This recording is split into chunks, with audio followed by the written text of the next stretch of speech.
I think we're just going to live with it. Alright, in the top left-hand side is going to be our red Protoss player from Dragon Kaiser Gaming. It is herO. Yeah, I'm just going to live with it because this is the overlay I have to have on for ESL. And if I change it today and forget to change it back tomorrow, I'm going to hate myself. Because I'm doing ESL again tomorrow, so I'm just going to stick with it. I know some people probably like this overlay anyways, so. Top right side, our blue Terran player is ByuN. I don't like this overlay. Although, actually, did they get rid of the rotating APM? So, actually, this version of the overlay, I guess, is actually okay. This version of the overlay is better than... maybe I should just convert to this overlay compared to the classic game hot look. Oh, what is it coming to, guys? Wardy is fallen out of love with the UI he's used for 10 years.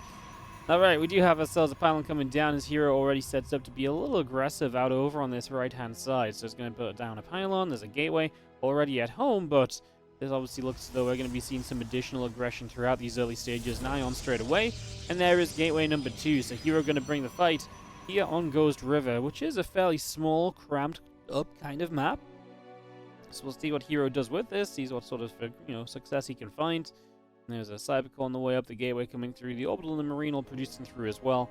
So all of that comes by as this probe gets back to the upper left. And obviously ByuN, he does not like to scout, so he's going to be playing blind against this. Now the good news is that he goes high ground CC despite no second gas in factory before we expand. So this is a very safe opening from ByuN, considering what he's doing. Because obviously he's also going no Reaper, so he's going to go straight into the marine. Now, that gives him a faster factory as well. It does mean that the Reaper is not there to scout. The faster factory could be huge playing defensively against this gateway pressure. So, I like it for ByuN, honestly. If he went low ground CC with this, I think he's in a ton of trouble. Because he's on the high ground, he's in no rush to really get anything done. He's in no rush to have to break to the low ground or defend there or anything along those lines. And as long as that is the case, I think that ByuN is going to sit here in a pretty darn okay position. So I actually think this opening is going to work out nice for ByuN. Like I say, no Reaper, so you don't scout, but you get the factory much sooner than you would usually. He's about to find out about this right now anyways, so he can make the choice just to instantly build a Cyclone here, for example. That's exactly what he does. No swapping over to the reactor or anything. And okay, we're going to take a bit of damage on the depot initially while the Cyclone pops up, but I think we're going to be, in the grand scheme of things, more or less okay. SCV's repairing the depot, SCV's repairing each other. As we do just try and keep each other repaired. That depot is taking a lot more shots. We're going to go in and repair it once more now. Instantly, the Adept and the Stalker go onto the SCV and the Marine, by the way, which is just good play. Just making sure that they can get good target firing done and just deal damage throughout this is exactly what you want to be doing. And here is our Cyclone, just going to tap away at the Adept, tap away at the Zealot. We're going to not lose the depot. ByuN keeps it alive, although this is costing you SCVs. They didn't actually host with GameHog, guys, so we're missing that SCV kill count on the side. But I'll show the SCV kills in a moment. And there's still 3 Stalkers here is going to be aggressive. Only 3 SCVs lost. That was the third one going down right there, so that actually ain't so bad. Cyclone locks onto a Stalker and gets a kill as well. And every unit you get rid of, basically the problem for herO is you're building up an army now, and then you're going to have to put all of your money into teching later because you're delaying your initial tech structures here, etc. So any unit you lose is kind of costly because you're really hoping to maintain a strong army, and that's going to keep you very well protected to make up for the lack of tech that you have for a while. So it does seem as though herO is not in the prettiest of positions, right? I wouldn't say this really got too much done. ByuN now has his CC moved to the low ground as well. Again, this would have been a problem if that CC had tried to build on the low ground in the first place. Delaying that, denying that would have been a big deal, but it's just not been the case. ByuN has been able to produce SCVs off of it in the main the entire time. He will now bunker the low ground and make sure he is safe, sitting tight at home with his Cyclone defense. And just because he knows it was a 2-gate opening because of the amount of units that arrived, he knows there's nothing coming anytime soon that's going to be overly aggressive. He knows right now he doesn't have to deal with a War Prism. He knows he doesn't have to deal with any Blink play. So having that information is huge, although herO wins this bit of the micro battle, gets rid of a Cyclone. ByuN pushing forwards, trying to give himself time to finish up the bunker. Problem is, by the time this bunker finishes, there's not going to be anything left to put in it. 2 Marines. Stalkers get 1 more SCV, and that is now 8 SCVs killed here from herO. ByuN is now going to finally give up an SCV lead in this game, and herO's finally going to take that for himself. Took a little while to get there, but we do finally get there. The Cyclone's going to be in trouble once again. First Cyclone going down, a couple of SCVs being killed. Make that a third SCV right there, and again, the numbers just keep adding up as our Twilight Council is coming through from here. He's getting the Prism now as well, so this is where ByuN is going to have to defend in more locations. Defending over in the main base, for example, is something else he's going to have to look at here over the next few moments as well. So that's also going to be something of a factor in the next few moments, as we just have our focus pulling back to the Prism. They're going to get lifted up, and away they are going to go in the next few moments.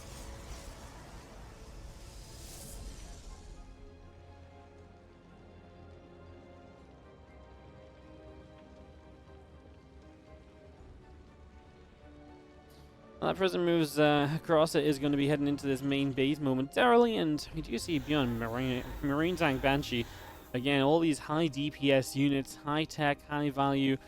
Just wants to go out there and deal damage. He's starting to get the second racked up, though that is delayed. This 4-Stalker hit squad great for 4 SCVs so far. And of course, you can always just lift up and get away with that Prism, so you are not in danger here of losing these units. This is very much so just free damage done. And you know what you say to free damage? You say, thank you very much, we take those. You absolutely just accept that. So that is going to be an acceptance right there. And here, we're just going to be happy with what he did. And he's just going to back it up, keep these units alive, bring them back to the other side of the map. And his tech just continues, man. But this is all off 2 bases. Temple Archives charge. Just now thinking of going to a third. So everything from here, because he went 2 gates opening, everything is kind of being delayed on the follow-up. His tech delayed. And now moving into a third base, that is delayed, so he's not being overly greedy in taking this. I can get behind that. I think that's a very respectable way to play it, because you know your opponent potentially has a good timing against you while they have tech and you do not. The hero just taken away. I mean, I think hero's doing a great job of keeping ByuN pinned back anyway because of the Prism. But I do think you can look at this and say that hero's done a pretty darn good job overall of just kind of establishing what he can and can't do based off of the opening, based off the fact that, again, I don't think the very start of this opening did all that much. Broken counts are even, but I guess that's expected because hero and ByuN don't really have a third base so far, and if you don't have a third, there's not much you can do. I love the Marines getting a tap there, very narrowly able to get rid of that Prism. The recall came through and saved it last second in the end. It was one shot from death. This Banshee has shown up, it's gotten a couple of kills. It's going to be pushed away though, and again, 16 SCVs now killed in this game, but ByuN has a little bit of a worker lead. Just third CC now building as well. Honestly, pretty reasonable position. Puts a couple of barracks in the back of his base as well. I wonder what the idea here is with the barracks back here. I wonder if it's to help against like zealots or something. I'm not 100% sure. I mean, it might just be where he was looking at the time. Instead of continuing to build the main, he builds them back in. I just wonder, like I say, if it's going to help choke zealots up even further, stop big zealot warp-ins. Like, if a Prism shows up here and tries to warp in, it can only warp in a certain area because the barracks are there. And then once you add add-ons, even more so. So I wonder if that actually does provide some sort of a defense against the zealots and warp-ins in the future. It'll be interesting to see if we get there. We'll obviously have a look at it, but we might not because hero has turned up to be aggressive again. The Banshee on the other side has just gone down. That's still only found 2 probes in the game, so not exactly the craziest of Banshees, especially when you consider, well, there is a second Banshee here. I mean, both the Banshees then pretty lackluster, all said and done. Not really what you want to be seeing as that Prism comes back around to the top side of the map. And Stimpak coming up, that combat shield is coming through. +1 attack and blink both building from hero.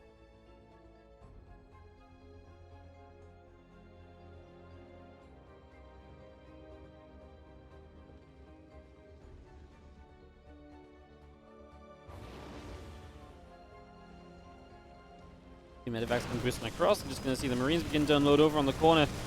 Well, it's going to be a couple of units here. We're actually going to talk it down a high tempo. Can we get the other one? Yes, we can. And we actually saved some of the Marines as well. Obviously, no blink, so those Stalkers cannot blink on top of those medevacs as part of the defense. And there's no blink because he prioritized the charge after the later Twilight Council as well. So that's why all of that just pans out as our Zealots now collect over on the right-hand side. And they're going to set up to make a bit of a move forward too. Those 2 medevacs on the top obviously still available. Especially as ByuN takes a third, that might be the moment where hero decides to try and strike. There's a lot of chokes in, but, you know, honestly, no, there's a lot of chokes in. He does have storms.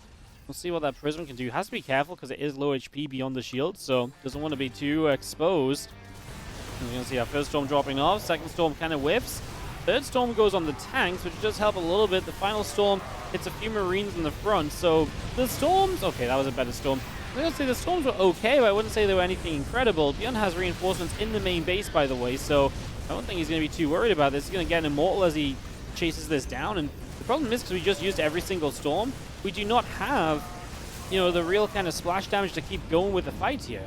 ByuN drops in the meantime. Now he finds himself plus 10, plus 11 workers from what he killed with the Banshees, so he does get damage done with that drop. That is probably why herO recalls instead of just walking back.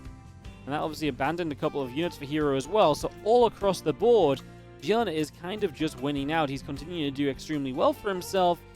Very well done here by ByuN.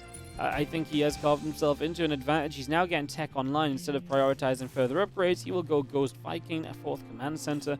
It's a very typical tech tree for the Terran when they get to 3 bases here against a Protoss player, where a lot of the time you get to 3 bases and you're like, okay, cool, 2 upgrades, get my 4th base going. In this case, that's not the case. You're going to sacrifice the upgrades, use that gas on Vikings and Ghosts at the same time. Those tech units are way more important than continuing your upgrades immediately. So that's the route that ByuN takes here. I think that makes a lot of sense as our Bioforce Ghost tank pulls back to the upper right a little. A few Stalkers are still gathering out in the center as well.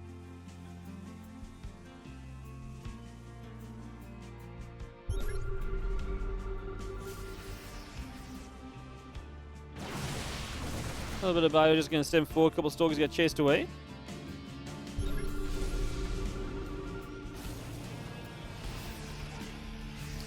Tank Siege is up in the center. We will have a couple of Vikings still on the way out from ByuN.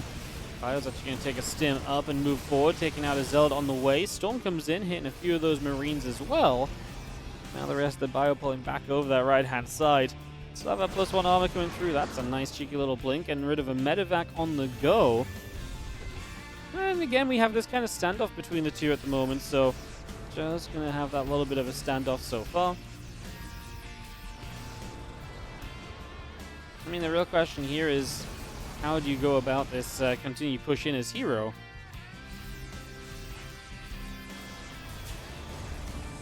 +2 attack, +1 armor, both finishing very shortly. It's going to be seeing the CC in the bottom right is going to be done, and that's going to be our 4th base. But herO's already moving into base number 5, so herO's expansion rate is kind of spot on for a Protoss player who wants to trade out and be able to rebuild and go again and again. It is so funny because it used to be the Terran player used to out-expand a Protoss, and you're really harping back in my old days now, but yeah, it's really cool to see how the matchup swings, I guess, and now Protoss players are the ones that always out-expand the Terran typically. As you see our Stalkers, and just open up this set of rocks, opens up another pathway into ByuN's side of the map, as ByuN will finally deny a pylon and that proxy gate from early in the game. That was the proxy gate that started this whole thing off. As the Guardian Shield pops up, as Zealots move forward, they're going to go straight onto a said bunker here. Another Storm coming down, a Bio still coming about. Going to be seeing all these Zealots still dropping down. A couple of Ghosts coming around as well. Just going to see that Zealot is still making work through a couple of SCVs.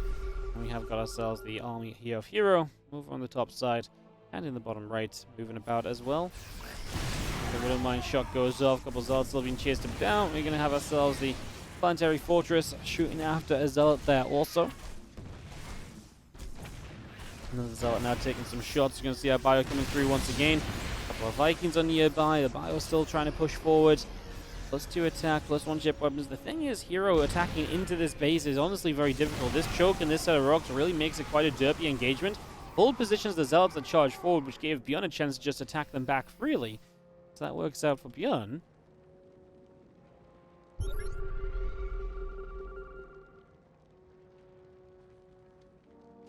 Shadow Strike coming up, +3/+3, obviously upgrades do favor herO here. ByuN just finishing up his +2 attack straight into +3 attack, so he does recognize upgrades are a problem for him, as man, herO's just building gateways and reinforcement points all over. I love that about herO's play. He's so ready to warp in here, there, or anywhere, and if ByuN finds one of these and denies one, he's like, cool, I got rid of this, and it's like, no, not really. Actually, there's another one right here. We're even going to get a battery and a cannon here as well, so it's going to make it difficult for just 1 or 2 units to kind of do something about that, I guess, is the plan. Just make it a position you can more easily hold. As Zealots are going to run up this ramp on the left side. He was going to go Colossus Stalker on the right side. The Zealots are going to be fine into a choked position, eating an EMP to start. ByuN does come across here. He needs to be careful. Those Vikings, some of them lacking behind, so he needs to bring everything together. Just get rid of one Colossus. I'm scared for herO that, yes, he's doing fantastic damage with those Zealots, but is he actually going to be able to survive this fight? I don't think so, and as every single Colossus goes down, the Bio's going to start having a much better time. We do begin to rebuild Colossus now as herO. And as the Stalkers take some damage again. A few more Marauders, a few more Marines all coming through. +3 attack, +2 armor on the way. The rest of our ByuN now kiting behind this refinery as Zealots still try and charge through. The ByuN will stand there and fight against it all. Clean that up. ByuN lost so many SCVs. This was really a trade out where the Zealots were super successful for herO and he got a lot of SCVs. But ByuN's army on the bottom was extremely successful and he got a ton of units. Now herO rebuilds, but it's 15 Zealots, and so if you're playing super Zealot heavy, that's not always going to be the extreme army that you're looking for. Okay, amazing, he's got 15 gateways, but the tech is still going to be lacking. He's still going to need Stalkers to make sure he can protect the Colossi from the Vikings that still exist. And ByuN's economy, like I say, low, hurting. He is rebuilding SCVs. Doesn't look like he wants to go across the map just yet, dealing with Stalkers down here. These Zealots just all run into the base. And ByuN will slow them down as the full down supply depot is maybe actually going to be saved. It's going to burn down anyways, I would imagine. And herO tries to recall, really using these Zealots just as a way to outposition his opponent a little bit and to drag him away. Lets these Stalkers in the bottom right do even further damage, so you get more value out of that. And now we have Stalkers continuing back through into the bottom center.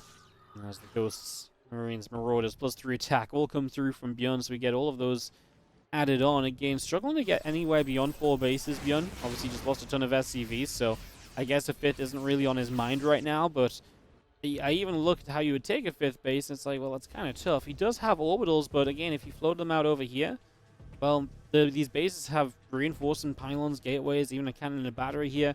We're also now at the point where herO is starting to warp in a whole ton of Dark Templar. The later this game gets for Protoss, the happier they are, because they get access to these really kind of extreme cost kind of harassment options. DTs in this number are not cheap, but he's mining so much in comparison to his opponent, he can afford to throw DTs at his opponent, and the expected outcome of these DTs is pretty darn high. He's just going to jump on this planetary fortress. That's dead. ByuN cannot save that, and so goodbye 4th base. And this might just be herO's game at this stage, because I don't see what else ByuN is going to come up with in the next few moments. He's even going to lose these missile turrets. ByuN's more or less, I would say, about to all in. Like, I feel like we're on the verge of just having to go across the map and just send it. Even if he does replace a base here and goes back to 4, you're still playing 4 bases against a 6-base Protoss, right? It feels like we're getting very close to the point where we just have to pull the trigger and go, but is herO just too rich for that to ever work? With enough reinforcements, could ByuN ever successfully push into a herO base? I guess that's a tough question. So maybe that's why ByuN also kind of just takes this game a little bit more slowly still and just continues to kind of take it step by step. Zealots taking some shots, the ByuN's coming through, and we're going to see those Zealots coming around, going to charge forwards. I mean, this is a good fight for ByuN to start off with, because the Colossi weren't really shooting at the army.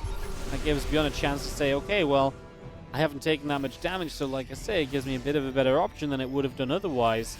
4 additional Vikings on production, refinery coming down. Got our 2 disruptors building from herO as well.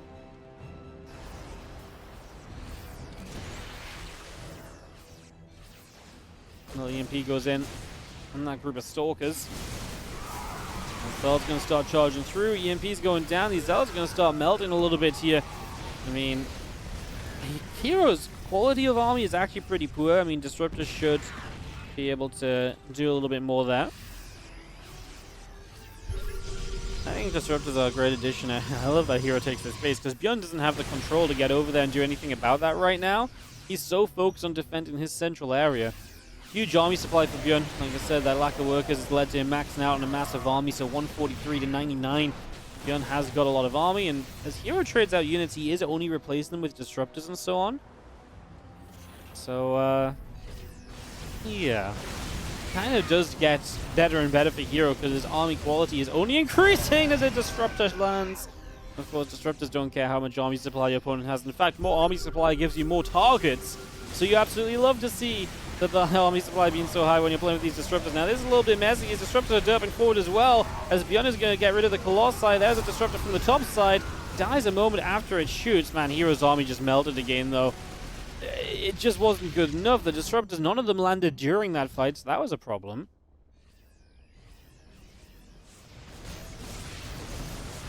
Ghosts, Marauders come through, get rid of the cannon, the battery pylon as well. A couple DTs in the back right. It's going to go down as we speak. We see the Stalkers getting shot at. A couple of snipers coming down.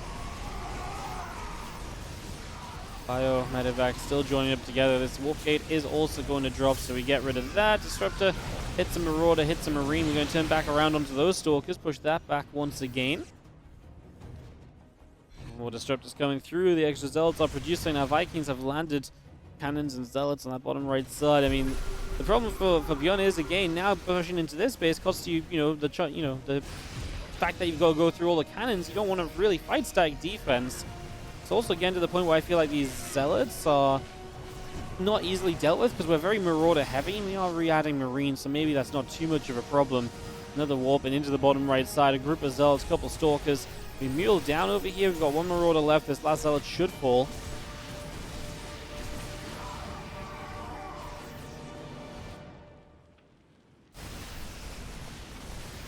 That's still pressing through. The Marauders are going to turn back around and fight those Zealots once again, chasing them back one more time to the bottom right here. Now we're going to see this Marauder force coming up, turning the Stalkers away. The Mules are all gathering up. And big time, as we do just need an extra base as ByuN. Resources lost is in ByuN's favor, which it should be, because herO is playing this very much so throw units at your opponent's style.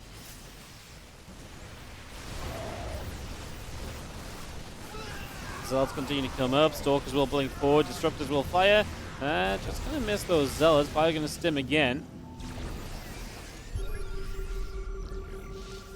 Another Disruptor shot fires but does not land. ByuN wants to split apart one more time here. Zealot, Stalkers just going to come through. Stalkers up that right-hand side. The rest of these Zealots will get shot. We're going to get rid of a Disruptor here. The other Zealots going down. Disruptor on the left side gets rid of some Marauders too. Now on the bottom side, the ByuN goes down. Disruptor shots continue to land. We only really have Disruptors left and a handful of Stalkers. It's funny because at the moment there's no Disruptor shots. ByuN's army can actually stand and fight. Surely herO can just warp in enough. He's been rich. He's got huge amounts of gateways. And you see this string of Zealot Stalker. I think that might be the tipping point where finally ByuN begins to fall, because I just don't see how he's able to get rid of this amount of gateway units reinforcing. So he honestly makes a pretty good case for getting rid of a bunch of these units. He will lift up against the Disruptor shot, you would imagine. He does exactly that. Oh, derping there, trying to figure out how he wants to unload. Another Disruptor shot comes through, he has to lift up again. He's going to lose some units in the Medevac. No, Medevacs live. Disruptor shot turns back around. We lift up, we drop down. Reinforcements still arriving. The Mule Hammer will fall as ByuN looks for economy to survive through this. But here's the next string of reinforcing war pins, and surely ByuN can't survive this as he gets rid of the Disruptors, though. It's literally the baseline units here for the Protoss, but there's just so many of them that it will be enough to take ByuN down. And herO had to throw so many kitchen sinks at ByuN to get him to fall. He finally gets the victory there. GG for game one. Bottom right hand side, our red Protoss player here from Dragon Kaiser Gaming and playing a pretty awesome game number one. This is herO. Taking on the blue Terran in the top left, we have ourselves ByuN.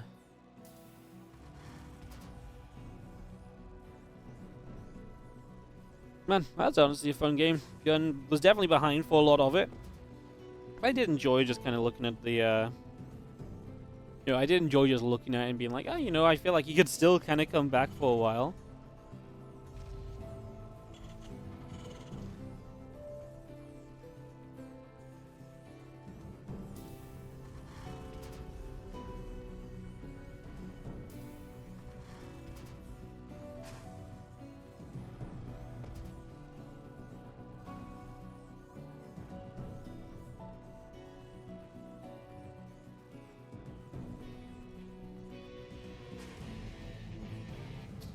Well, we take a moment or so early here.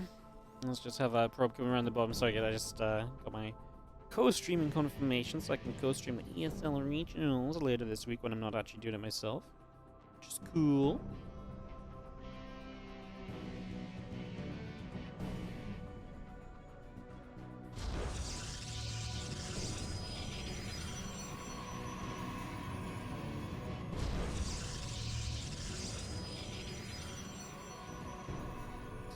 Nice.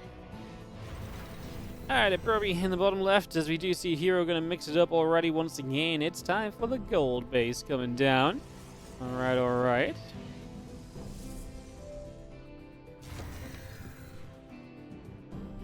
As the CC comes up, the reactor gets going, and get things underway for a couple of moments. See that probe chilling down here. Gonna get the battery underway.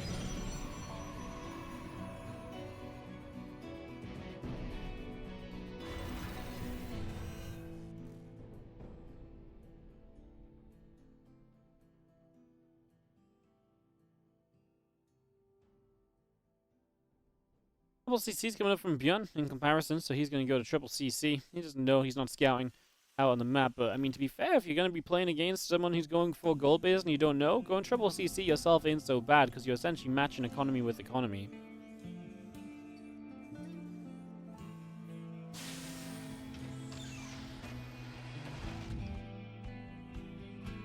And while halfway done, the Stalker and the Wolf Gate continues up. Just going to see those few Marines gathering on in together. It's going to begin to move forward a little bit. As you have an Adept here that we can actually jump on. That Adept took a step too far forward, honestly. It's just going to live, but honestly, very low HP already. That takes away a lot of your map control. And ByuN will just push across the map for a little bit. Again, question is how far do you go? You don't want to expose these Marines. You don't want to get them caught and lose out on them, especially when you're making such good progress across the board everywhere else with your triple CC. You just don't want to be throwing this away. And that Warp Gate coming through, Blink coming up, the Gateway and a couple probes are on the way out. We gather the Marines into the natural expansion, our bunker getting placed down, a couple of SCVs and Marines all producing through. Just bringing all of that up for the moment. Seeing what is next as our bunker's halfway done.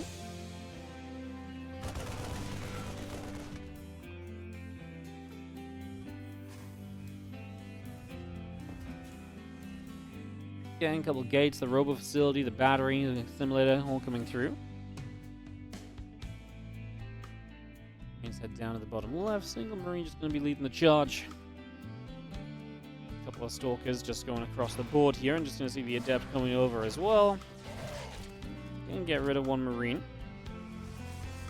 Take that off already. The rest of these Marines gather up on the natural. There's going to be a factory on the way finally. So triple racks on the 3cc. Gives you a lot of units, which probably necessary considering herO has the potential to power up off the gold base with this 4-gate blink. So he's playing 4-gate blink off the gold. What that means is he's just going to be even more powerful timing than usual. 3 racks I like against this. What I don't like is obviously the 3rd CC, because that's not necessarily going to give you a lot of income boost right now as it's stuck in the main. And this might be the first time that this might actually be quite tough to hold on against, although herO doesn't seem to feel like he can do too much. He's hanging back. He's just going to be moving through. I mean, I guess the Obs isn't here to provide high ground vision yet. Now we start to attack in, but that bunker stays pretty safe. And now ByuN starts to get the first Marauders out. This starts to look a lot better on ByuN's side of things. As those Stalkers come back over.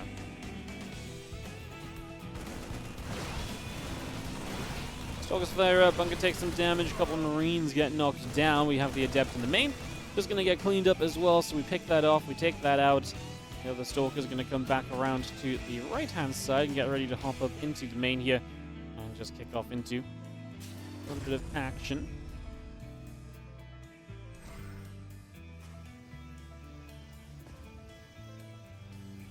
Combat Shields is about to finish, +1 attack, concussive shells, again a bit of everything continuing through. Our Stalker's chilling out here with the Observer. Another Observer showing up so we can actually have a bit of vision on both sides. At this point, we know herO's not really doubling down on this aggression. He's taking that to 3rd base instead. And ByuN is going to get away with getting to stimming combat shields against this. He's going to have all the bio upgrades ready to go into the reacted medevacs and utilize that map control to obviously move out and take the 3rd base during it as well. So expecting that to be a pretty big factor as +1 attack, extended thermal lance, and charge all continuing through for the moment.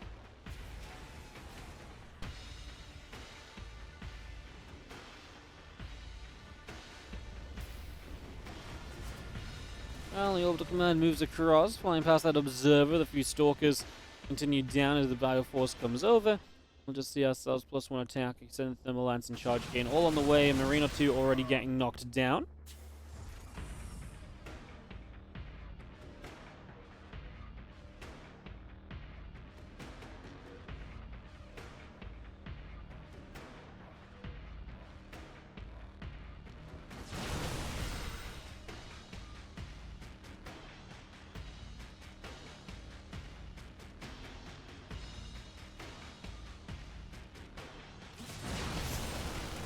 Again, this is where the Bioforce is a little bit stronger and starting to push through. See a couple of Stalkers going down. The Zealot's being grabbed at. I mean, one Colossus is not a lot of splash damage, which is why ByuN feels okay to kind of sit and fight. He's going to turn back onto that army as there's just going to be a couple sentries, not really adding much either. Maybe Force Fields could come in here from herO. Obviously, that spellcasting can help. The problem is the Marauders are so good against everything that's left. Stalkers and Colossus really do die quickly. In the end, it wasn't so bad for herO. Resource loss is going to stay pretty even. I actually thought this was going to be a lot worse, but apparently not quite the case. It's just going to be seeing a Marauder taking a few more shots. Stalkers pressing in. Widowmine was about to go off on those Stalkers, but gets cancelled up in the end. As the Orbs continues to move over, and again, a few more units just from herO gathering up in the center. And get rid of one Widowmine there, and a couple more Marauders going down as well. Going to get rid of another Widowmine. Another nice catch. As the ByuNs try and come through, but the Colossus Stalker going to fight back again. The army is going to get chased out of here. ByuN doesn't have an answer to the Colossi, and the fact that the first one survived that initial fight is a huge deal, because the splash now on these SCVs is big-time damage. And it looks as though herO's put himself in a pretty good spot here in this game. Number 2, we're going to finish off this orbital command with the Stalkers. This is terrible for ByuN, as herO didn't need to commit with the initial 4-gate blink, just powered into the 3 bases and then hit with the first couple of Colossi, and ByuN was still not ready tech-wise. Honestly, again, against 2 Colossi, you don't typically need the Bio, but... you don't typically need the Vikings, but the Bio just hasn't been able to really answer this at all. There's never been enough to kind of split up and kind of get us surrounded or anything. Vikings firing, Bio chasing. Salami still getting pushed back down into the center. Marine Marauder, Viking CC all building in. The army of heroes comes back over to the left-hand side. Stalkers and Colossus still building up, +2 attack upgrade building in as well.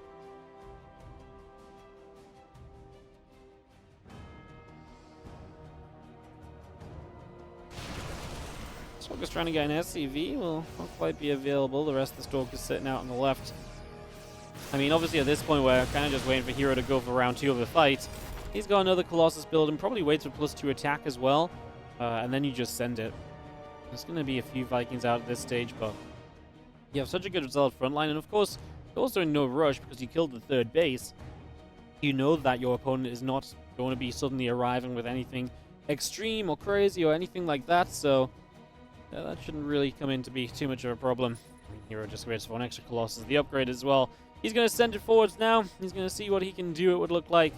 As units they move around a little bit, deciding again where exactly they want to go. But yeah, I mean, the realistic part of this is there's 4 Colossi that can't be touched. There's 5 Vikings. That's not nothing. There is some amount of anti-air defense in place now. It's not nothing, but it's also not the immediate, full-on answer either, is it? As Colossi fire from afar, that bunker is going to take a few more shots. The SCV goes down. These few Vikings continue to chase in. Colossus takes a few more hits. Stalkers pulling back, and the entire army now pulls away from this. Turning around again, the Observer gets picked. Couple Zealots taking some shots. Our Bio again taking damage here. The Vikings come back over. We do see the CC. Gonna have to relocate a little bit. Just gonna move itself back over to that 3rd base location. More of this army of herO goes up the left-hand side once again, so we get ourselves settled and ready to plan out for the moment. The Stalkers will lead the charge as our Bio is going to immediately kind of try and jump on that. Vikings continue through, the Zealots showing up.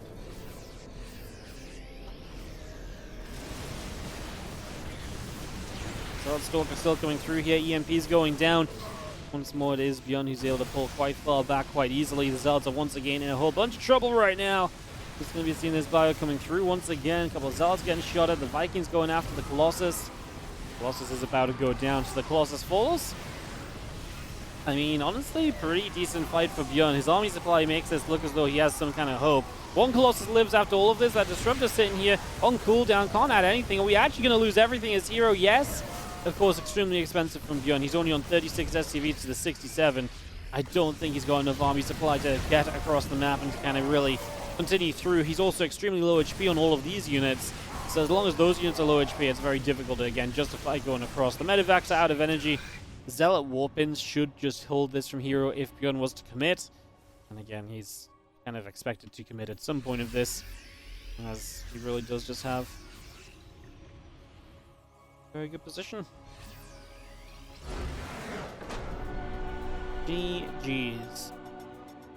Alright, so that is going to be herO taking game number 2. That was the sort of the second game win probably coming for a while there.